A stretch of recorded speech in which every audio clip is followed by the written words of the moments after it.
আমি কিছু অংশ বলতে চাই। 14 জানুয়ারি 1998 সালে টেক্সাস অঙ্গরাজ্যের একটি শহরে মাদকাসক্ত অবস্থায় গাড়ি চালানো এবং অবৈধ অস্ত্র বহন করার অপরাধে সজীব ওয়াজেদ জয়ের 4 মাসের কারাদণ্ড, $500 জরিমানা, 2 বছরের নজরদারি শাস্তি দেওয়া হয়েছিল।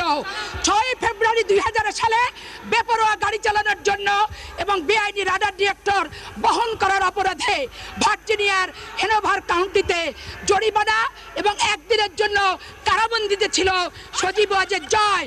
19 মার্চ 2000 সালে ভার্জিনিয়ার ফেয়ারফ্যাক্স কাউন্টিতে বেপরোয়ার গাড়ি চালানো এবং আইন ভঙ্গের অপরাধে 1 মাসের জেল, 1 বছরের নজরদারি ছিল সজীব ওয়াজেদ জয়ের। আজকে যারা তারেক রহমানের বিরুদ্ধে বড় বড় কথা বলেন, তাদের উদ্দেশ্যে আমি বলতে চাই যে সারা বাংলাদেশের 96 সালের শেয়ার বাজার